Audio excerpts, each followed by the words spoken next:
Goeiedag julle en welkom by vandag se aanbieding van 'n gesin in gebed is 'n gesin gered. En vanaand kyk ons na trauma. Wat gebeur wanneer traumatiese dinge die gesin binnekom? En trauma is 'n groot woord met 'n groot definisie. Verskillende dinge klassifiseer as trauma. Maar voordat ons voortgaan, kom ons sluit die oë en ons soek die teenwoordigheid van die Heilige Gees. Liewe almagtige Hemelse Vader, liewe Heer, dankie dat U met ons was in hierdie week en waar ons nou met die voorlaaste aanbieding gaan begin oor hoe hanteer ons trauma wanneer geliefdes van ons traumatiese dinge ervaar. Wanneer daardie traumatiese dinge bedreig om een van ons geliefdes van ons al weg te skeer, weg te neem. En daarom vra ons hier vanaand vir wysheid, goddelike wysheid en insig. Ek vra U om met my te wees waar ek U woord open, is my gebed in Jesus naam alleen. Amen. In Genesis 16, vers 13 kry ons die volgende woorde. Toe noem sy die naam van die Here wat met haar gespreek het. U is 'n God wat sien. Die een wat hierdie kenmerk aan God toegeëien het, is niemand anders as Hagar nie. Hagar was 'n getroue slavin, Egiptiese slavin van Sara en Abraham. Hagar was die een aan wie Sara Abraham afgesmeer het, toe hulle nie kinders kon kry nie. En die woord van God sê, nadat Abraham by Hagar ingegaan het, in haar tent en Hagar swanger geraak het, het daar nie 'n mate nie, maar het daar groot jaloesie in Sara se hart gekom. En sy was na 'n man toe en sy het gesê, so kan sy nie voortlewe nie, want sy lewe met die jaloesie, haar skoot is toegesluit, maar die slavin het swanger geword. Was dit Hagar se skuld? Nee. Hierdie was Sara se eie planne wat misluk het. En skielik sien ons hier 'n trauma vir Hagar, want die Bybel sê in vers 6 van Genesis 16, toe het Sara haar sleg behandel en sy het van haar weggevlug.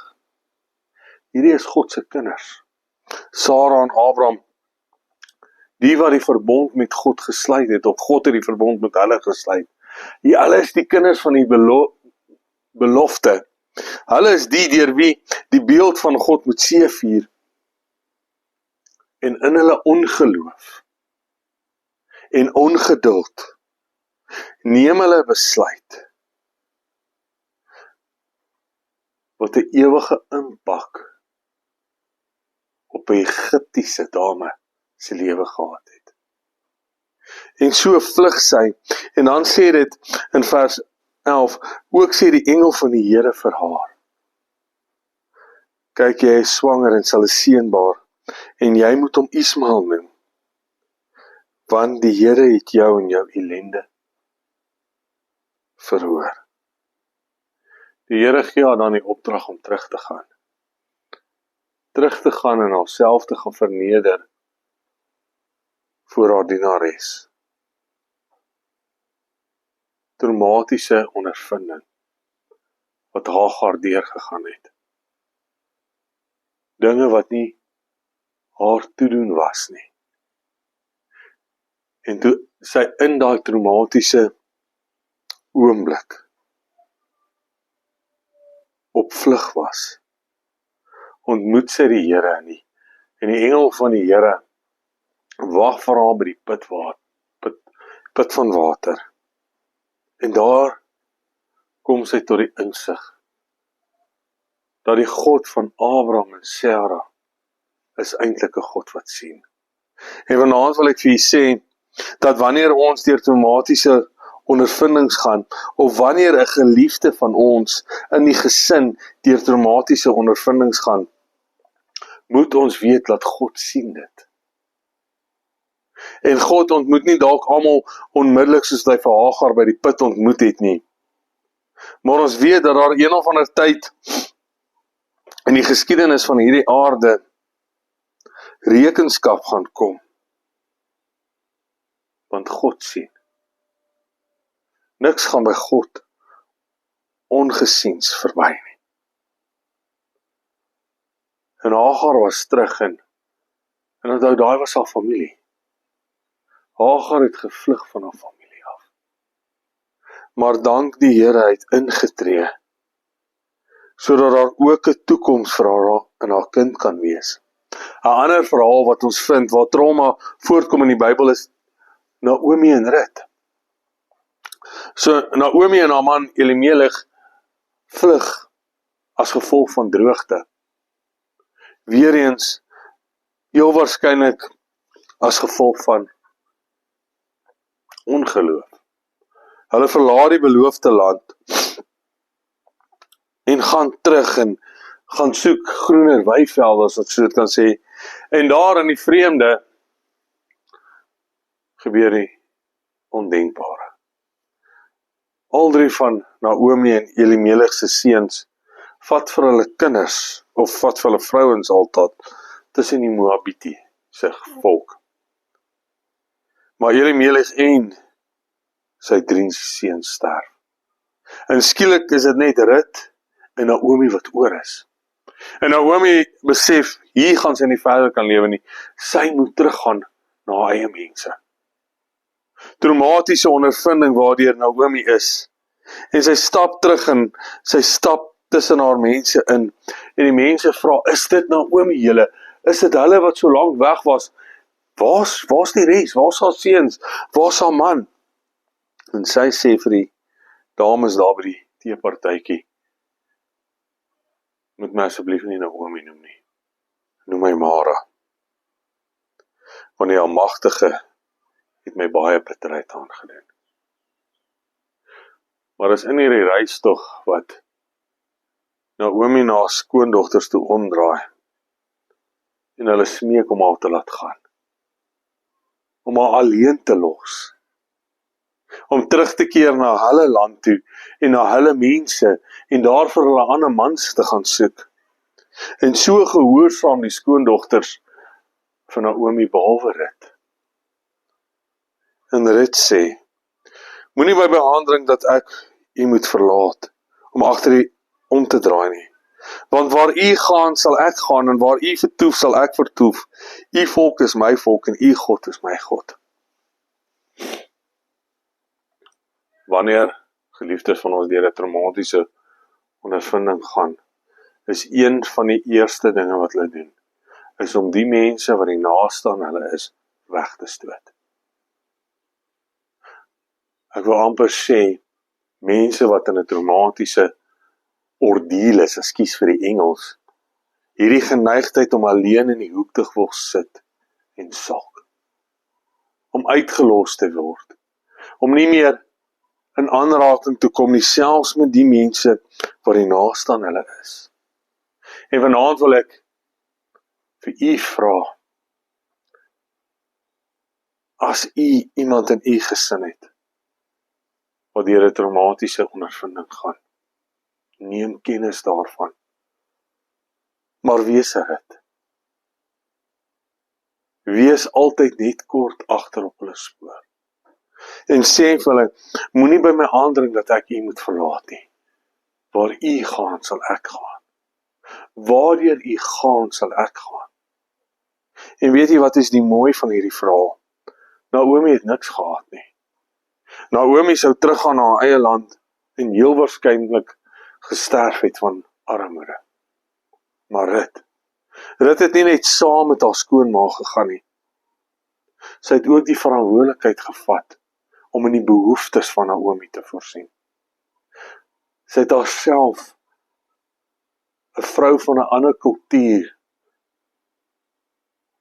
in 'n posisie geplaas waar vreeslike dinge met haar kon gebeur het, daar op die lande, daar waar die oes agtergebly het.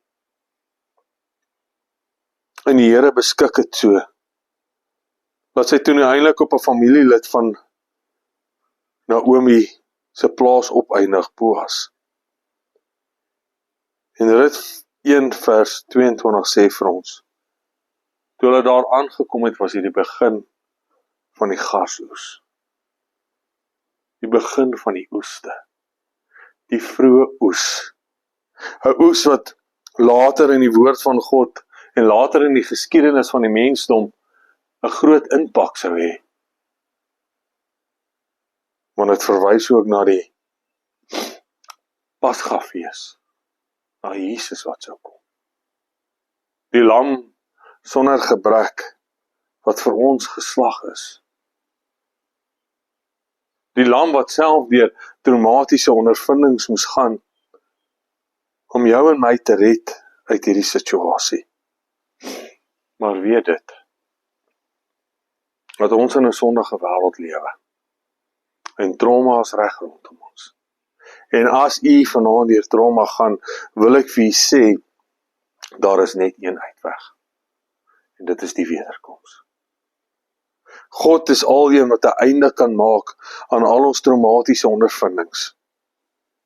Maar ek wil ook vir u sê dat daar 'n paar leuns is wat die Satan ons toeëien. Hy speel op ons emosies. God het vir ons emosies geskep sodat ons positief en in vrede kan wees. Opgewonde, 'n goeie en blye lewe kan lewe, maar Satan gebruik ons emosies om ons te neer te druk. Ons is net nooit goed genoeg nie. Maar Matteus 11 vers 28 sê, kom net soos wat julle is, almal wat bemoeid en belas is, en ek sal vir julle rus gee.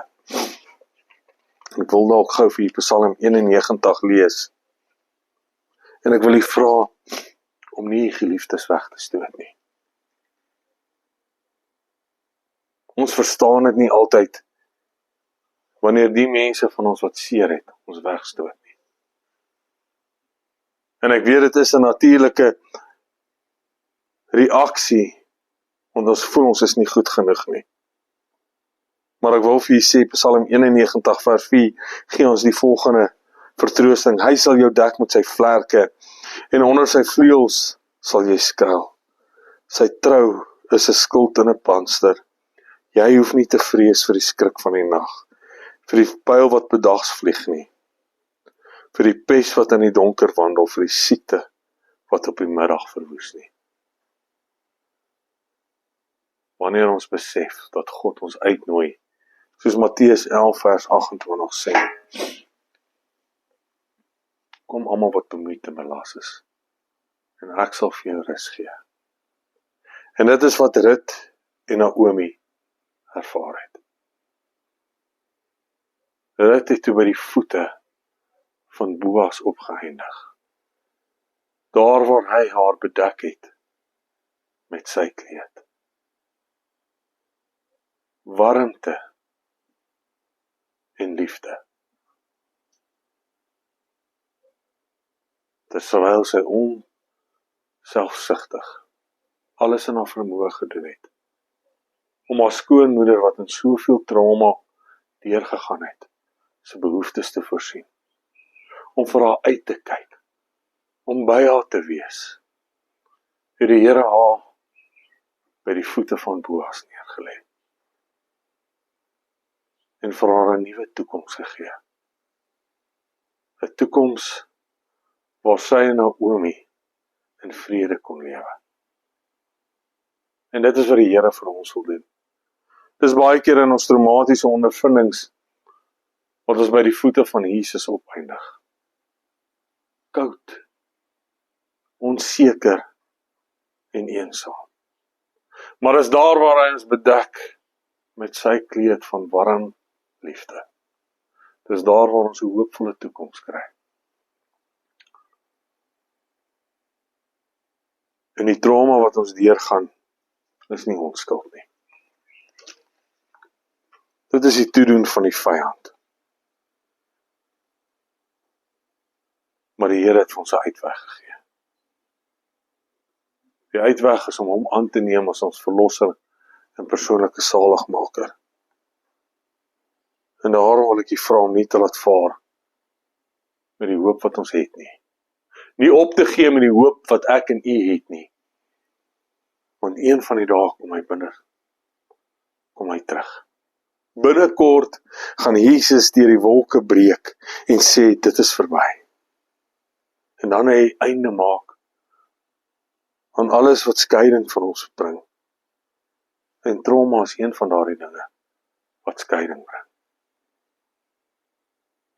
Ek vra U dat ons vanaand sal bid vir almal wat ons ken, wat deur een of ander traumatiese ondervinding wegdrywe. Wegdrywe van God, wegdrywe van die mense wat hulle liefhet. En ek sê weer eens, trauma is 'n breë veld. Ons het nie vir tyd in hierdie week van gebed om oor alles te praat nie, want die klem moet op gebed wees. Maar trauma kan insluit die verlies van 'n geliefde, het sy deur die dood, het sy deur egskeiding. Trauma kan beteken finansiële onsekerheid oor die toekoms. Trauma kan beteken verwerping, onderdrukking. En so kan die lys aan en aangaan. En daarom vra ek, dat as ons sukkel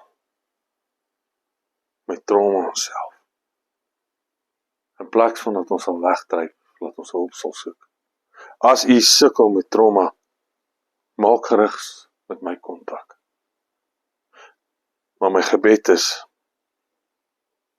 en die doel van vanaand is, dat ons sal intree vir diegene wat ons weet, deur traumatiese ondervindings gaan. En as ek en u self van daai individue is, moet ons gebed wees dat die Here ons die vrymoedigheid en die vrede in ons hart sal gee, dat ons sal weet dat hy die een is wat ons daaruit kan verlos.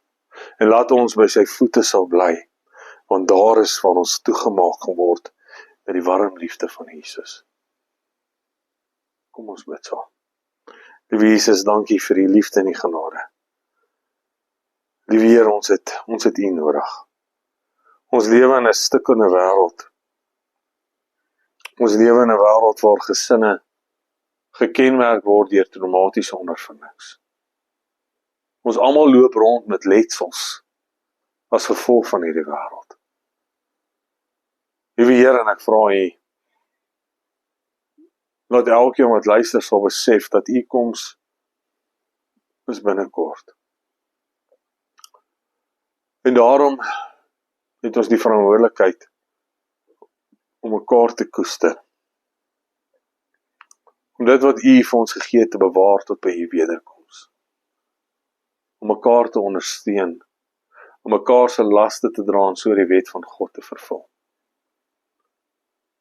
Ek dink aan die mense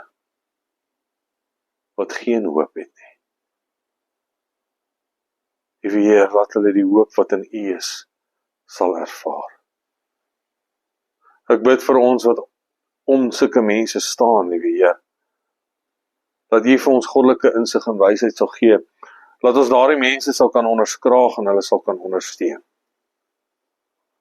Dankie vir alles wat u vir ons doen. Ek vra vir u dat u vir ons op 'n bo-natuurlike manier sal intree. En ons sien uit na daardie dag wat ons vyande in skaamte sal staan. Dis ons gebed in Jesus naam alleen.